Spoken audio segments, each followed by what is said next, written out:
ప్రార్థన చేసుకుందాం. మహోన్నతుడైన యేసయ్యా నీకు స్తోత్రాలు. ఉదయకాలం మరొకసారి ఇలాగ నీ సన్నిధిలో ప్రార్థించే భాగ్యాన్ని మాకు అనుగ్రహించిన గొప్ప దేవుడా నీకే స్తోత్రము కలుగునుగా.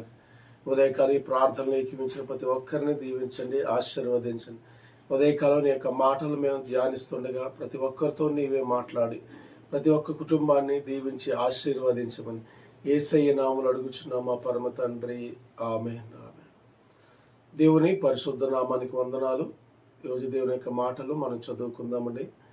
దినవృత్తాంతాలు మొదటి గ్రంథం 17వ అధ్యాయం 27వ వచనంలో, యెహోవా నీవు ఆశీర్వదించిన ఎడల అది ఎన్నటికీ ఆశీర్వాదకరముగా ఉండును అన్న మాటను మనం చదువుకుందామండి. ప్రతి ఉదయకాలం ఇలాగ దేవుని యొక్క మాటలు వినిచున్న మీ అందరికీ కూడా యేసయ్య నామములో ప్రత్యేకమైన వందనాలు తెలియజేస్తున్నానండి. దేవుడు నిశ్చయముగా మిమ్మల్ని మీ కుటుంబాలను దేవుడు దీవించి ఆశీర్వదించును గాక. ప్రతిదినం ప్రతిరోజు ఎంతో చక్కగా ఆసక్తిగా దేవుని మాటలు వింటున్నారు. మీరందరూ కూడా దేవుని యొక్క వాక్యముల ద్వారా బలపడాలని, దీవించబడాలని, ఆశీర్వదించబడాలని మీ అందరి కొరకు ప్రతిరోజు మేము ప్రార్థన చేస్తున్నాం. అలాగే మీరు కూడా మా కొరకు ఈ యొక్క వాక్య ధ్యానాల కొరకు ప్రార్థన చేయండి. అలాగే ఈ మాటలు అనేక మందికి తెలియచేయడానికి మీరు ప్రతి ఒక్కరికి షేర్ చేయాలని, అనేకుల కొరకు మనం అందరం కలిసి ప్రార్థన చేయాలని ఈ ఉదయకాలం దేవుని యొక్క మాటల ద్వారా మీకు అందరికీ తెలియజేస్తున్నాను పిల్లరా. ఈరోజు మనం చదువుకున్న వాక్యంలో, యెహోవా నీవు ఆశీర్వదించిన ఎడల అది ఎన్నటికీ ఆశీర్వాదకరంగా ఉండునని దేవుని యొక్క మాటను మనం చదువుకున్నామండి. ఇప్పుడు ఆశీర్వాదం అనేది దేవుడు ఇచ్చేది, మనుషులు ఇచ్చేది కాదండి. మనుషులు మనముగా ఆశీర్వదించబడాలని ఎన్నో ప్రయత్నాలు చేస్తుంటాము, కానీ చాలాసార్లు విఫలమవుతూ ఉంటాం. కానీ దేవుడు ఆశీర్వదించడం ప్రారంభిస్తే కదా అది ఎన్నటికీ అది ఆశీర్వాదకరంగానే ఉంటుంది. అది ఎవరు కూడా మన నుంచి తీయలేరు, ఎవరు మన నుంచి దొంగలించలేరు. దేవుడు ఆశీర్వదిస్తే ఒక ఉన్నతమైన స్థాయిలోనికి మనం వెళతాం పిల్లలు. ఈ మాట దావీదు గురించి రాయబడింది. దావీదు ఎక్కడో చిన్ననాటి నుంచి చిన్నప్పుడు గొర్రెలు మేపుకుంటూ కొండల్లో, అడవుల్లో, అరణ్యాల్లో తిరిగేవాడు. ఆ కుటుంబం అంతా అతన్ని వెలివేసినట్లుగా మనం చూస్తాం. ఎవరు పట్టించుకోలేని పరిస్థితి, కుటుంబం ద్వారా ఏ విధమైన మేలు పొందలేని పరిస్థితి దావీదుది. అయితే దావీదుని దేవుడు ఎన్నుకున్నాడు. దావీదుకు ఉన్నతమైన స్థాయిని దేవుడు ఇవ్వాలని ఆలోచన కలిగిపోయారా.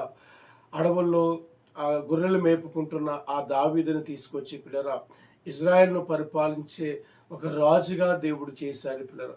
దేవుడు ఆశీర్వదించడం ప్రారంభిస్తే, దేవుడు ఆశీర్వదిస్తే ఎలాగూనే ఉంటుంది. మనుషులు పట్టించకపోయినా, మనుషులు మనకు సహాయం చేయలేకపోయినా, మనుషులు మనకి సహాయం చేయలేకపోయినా కానీ దేవుడు ఎన్నుకుంటే మనం ఎక్కడున్నా, ఏ స్థితిలో ఉన్నా కానీ దేవుడు ఆశీర్వదించగలడండి. దేవుడు ఆశీర్వదించగలడు.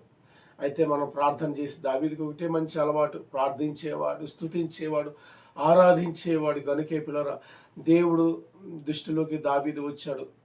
కనుకనే దేవుడు దావీదును ఆశీర్వదించినట్లుగా మనం చూస్తూ ఉంటాం. కనుక దేవుని యొక్క ఆశీర్వాదం మనుషుల వల్ల, మనుషులు ఇచ్చే ఆశీర్వాదం కొరకు, మనుషులు ఇచ్చే సహాయం కొరకు మనం ఎన్నడూ చూడొద్దండి. కేవలం సర్వశక్తుడైన దేవుని వైపు మనం చూసినట్లయితే, ఆయన ఆశీర్వదించే దేవుడని మనం ప్రార్థన చేసి ఆయన స్తుతించినట్లయితే దేవుడు తప్పనిసరిగా మనల్ని, మన కుటుంబాన్ని ఆశీర్వదిస్తాడు. ఆ ఆశీర్వాదం ఎన్నటికీ కూడా పోదు, ఎన్నటికీ అలాగే ఉంటుంది. ఎవ్వరూ మన నుంచి దాన్ని తీసివేయలేరు. కనుక ఈ ఉదయకాలం దేవుని యొక్క మాటలు వింటున్న మన జీవితంలో దేవుని యొక్క ఆశీర్వాదాలు మనం కోరుకుంటున్నాము. ఆయన్ని స్తుతించేవారిగా ఉందాం, దావీదు వల్ల ఆయన్ని ప్రార్థించేవారిగా ఉందాం. అప్పుడు నిశ్చయంగా మన ప్రతి పరిస్థితి నుంచి దేవుడు తప్పించి ఒక ఉన్నతమైన ఆశీర్వాదాన్ని దేవుడు మనకు అనుగ్రహిస్తాడు. ఆ ఆశీర్వాదం ఎన్నటికీ కూడా మనతోనే ఉంటుంది. అటువంటి కృప ఈ ఉదయకాలం దేవుని మాటలు వింటున్న మనందరి జీవితాల్లో నా దేవుడు స్థిరపరిచి, నడిపించి, దీవించి, ఆశీర్వదించును గాక. ఆమేన్, ఆమేన్.